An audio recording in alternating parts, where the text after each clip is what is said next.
Oi, pessoal, aula de biologia e vamos lá, né? Fechar esse assunto sobre os vegetais. Então, vamos para movimentos vegetais e entender também esse fotoperiodismo. Agora, a gente começa a aula com uma pergunta, né? Plantas se movimentam? Então, a resposta é sim, certo? Só que o tipo de movimento que a planta realiza é para reagir a estímulos vegetais, né? E ela movimenta apenas partes do seu corpo.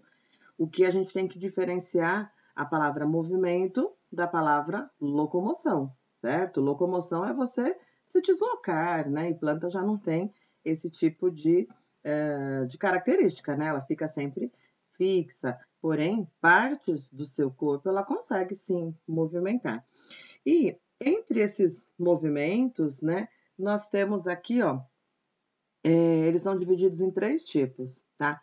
Tactismos, tropismos e nastismo. Então, tactismo ocorre apenas movimento nos anterozoides, que são partes vegetais, né? São os gametas masculinos que têm locomoção.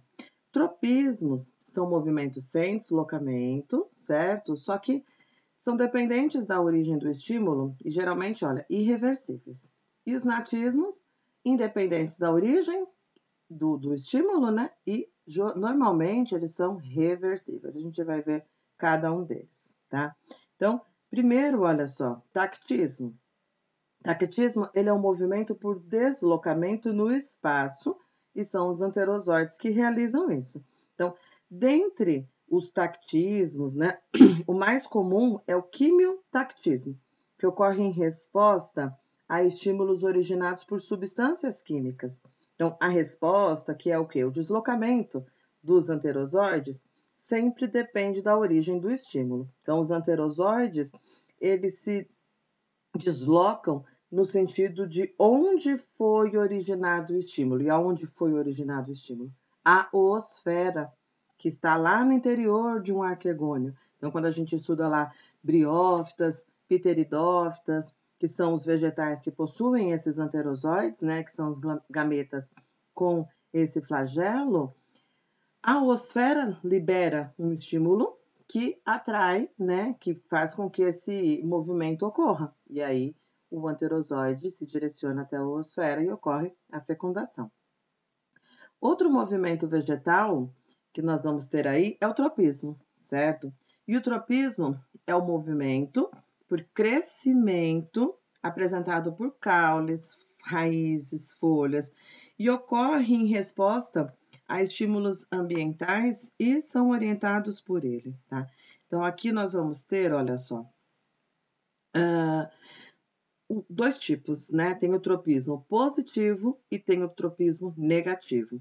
Tropismo positivo é quando o órgão ou a estrutura se aproxima da fonte de estimulação. E negativo, quando ele se afasta, certo? Então, nós temos alguns tipos de tropismo. Fototropismo, onde o estímulo, né, é a luz, e aí o vegetal ou vai se aproximar ou vai se afastar, tá? Mas aí são as partes vegetais, não o vegetal inteiro, né? Geotropismo, né, o também chamado de gravitopismo, que tem como estímulo aí a própria gravidade. Quimiotropismo, substância química, e tigmotropismo, que é o mecânico. Fototropismo. Fototropismo, fuga ou aproximação da luz. Lembra lá do prefixo foto, né? Foto é luz. E o tropismo, que é o movimento por crescimento, né? Então, aqui a gente tem um exemplo, olha, onde a fonte de luz, certo? E o que você percebe aqui? A parte de cima do vegetal, o caule, né? Ele está indo em direção à luz. Então, a gente fala o quê? Em fototropismo, positivo. E aí você tem uma imagem, né? De plantinhas todas curvadas em direção à janela, que é da onde está vindo essa fonte luminosa. E aí, a partir do momento que ele se aproxima da luz, né? Dessa fonte luminosa, é fototropismo positivo. A raiz, ela vai fazer o contrário, ela vai se afastar da luz. E aí nós falamos em fototropismo negativo.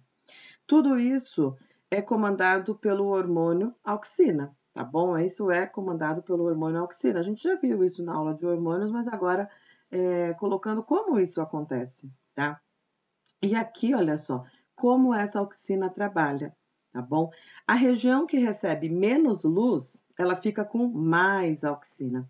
Isso vai provocar o quê? O alongamento das células, e com isso você tem a curvatura do caule, tá bom? Você tem aí um esquema, né, mostrando como que essa auxina atua nesse vegetal, tá? Alongando essa célula vegetal, e aí a curvatura do caule é inevitável, certo? Isso em direção à fonte luminosa. Depois a gente tem gravitropismo, que é mais comum a gente falar até em geotropismo, tá bom?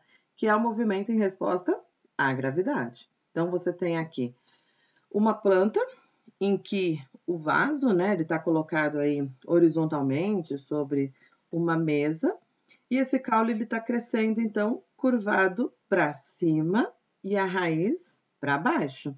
E agora o caule que tem o tropismo negativo, né? E agora um geotropismo. E a raiz, ela vai apresentar um tropismo positivo, ok? Agora, lembra, né, que tropismo, qualquer que seja, tá bom? As auxinas é que estão atuando nessa reação a esse estímulo, que nesse caso é a gravidade, mas se for a luz do sol, se for substância química, qualquer que seja o estímulo, as auxinas, né, que vão atuar fazendo essa resposta, tá? Agora, tem como, né, você colocar essa... E tem um experimento, né, que estou mostrando aí que foi feito, onde o vaso, né, ao invés de ser simplesmente colocado horizontalmente, ele está girando, certo?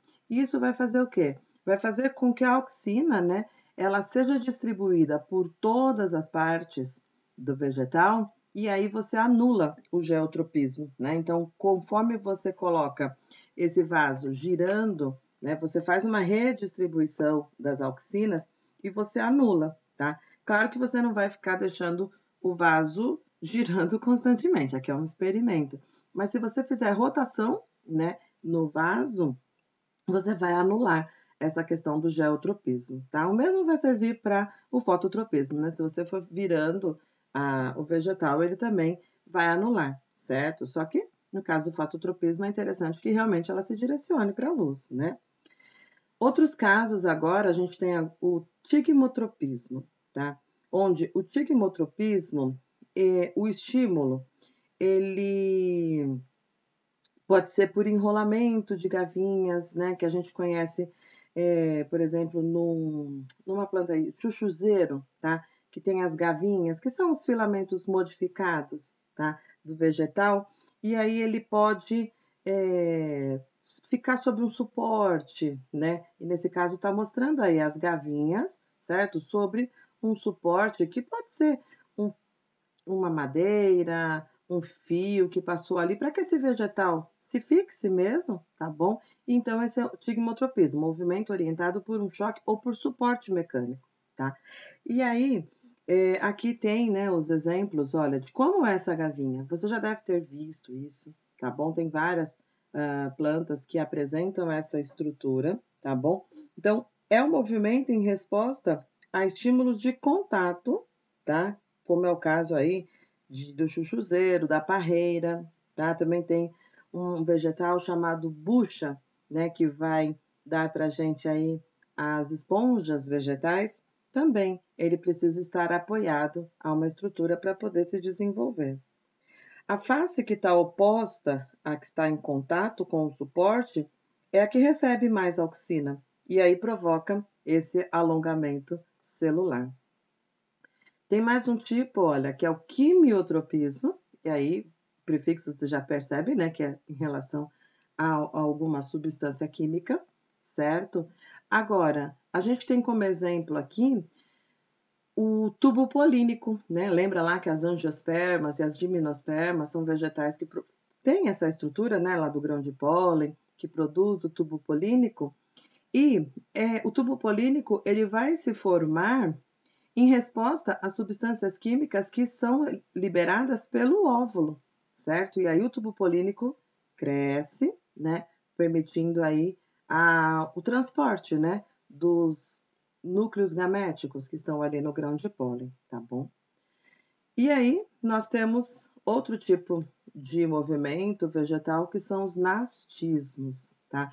Que são movimentos desencadeados por estímulos ambientais, cuja resposta não é orientada por eles. A resposta é independente da direção ou do sentido do estímulo. Então, nós vamos ter dois tipos de nastismos, tá? O nastismo por crescimento diferencial e o nastismo por variação da turgescência, tá? Então, nós vamos ter aqui, ó, por exemplo, com relação ao por crescimento diferencial. Durante uma abertura, na abertura de uma flor, a face superior das pétalas cresce mais que a face inferior, como consequência de diferentes taxas de crescimento celular e com base na taxa de auxina nas células. Quando a luz é o agente estimulador, fala-se em fotonastismo, tá? E o movimento geralmente é irreversível. Só que tem casos em que ele pode ser reversível, tá?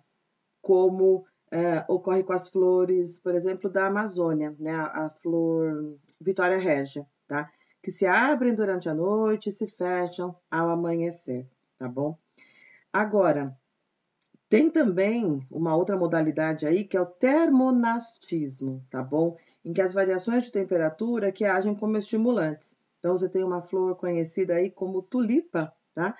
E essa flor se abre quando a temperatura ambiental sobe para um valor específico ali e baixou a temperatura, ela se fecha, tá bom? Agora, um dos exemplos mais conhecidos que você já tenha vivenciado isso é por variação na turgescência, tá? Então, um dos casos mais comuns, tá bom? É esse daqui, ó, dessa plantinha chamada mimosa pudica, onde ela ela é uma planta que a gente fala que é uma planta sensitiva, né?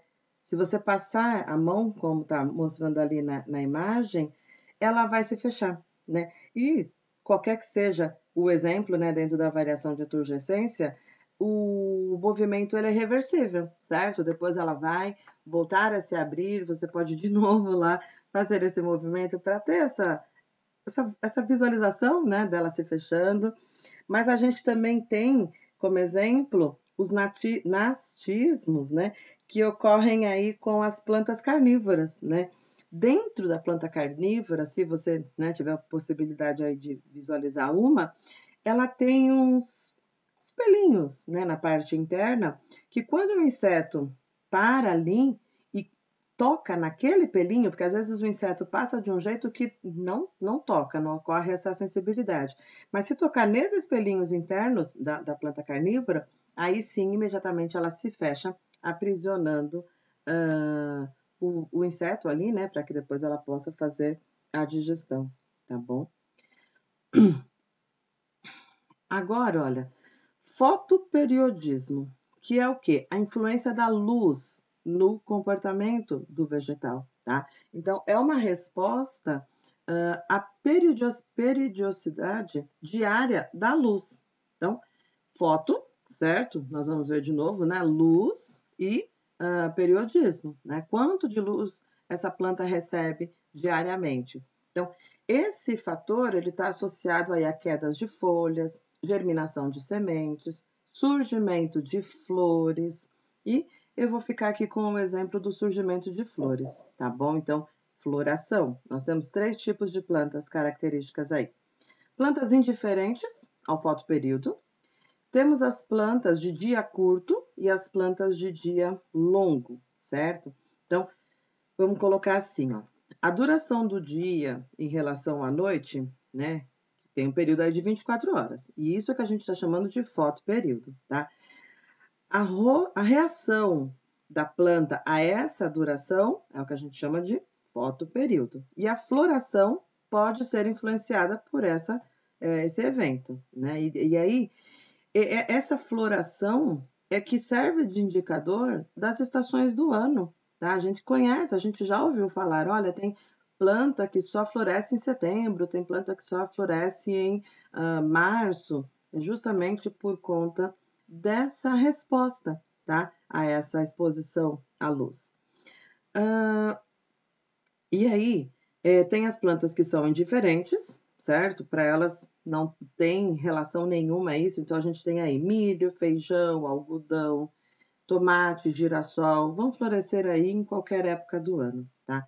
Mas tem plantas que têm uma estação única para poder florescer, certo? Então, foram feitos, né, experimentos e comprovou-se, tá, que o fator que desencadeia a floração é a duração da noite, tá bom? O que importa é o tempo que a planta passa sem luz, tá bom? Mas como como se diz, a nomenclatura já ficou, né? Então acabou ficando foto, né? A gente acaba considerando assim, quanto de luz ela recebe.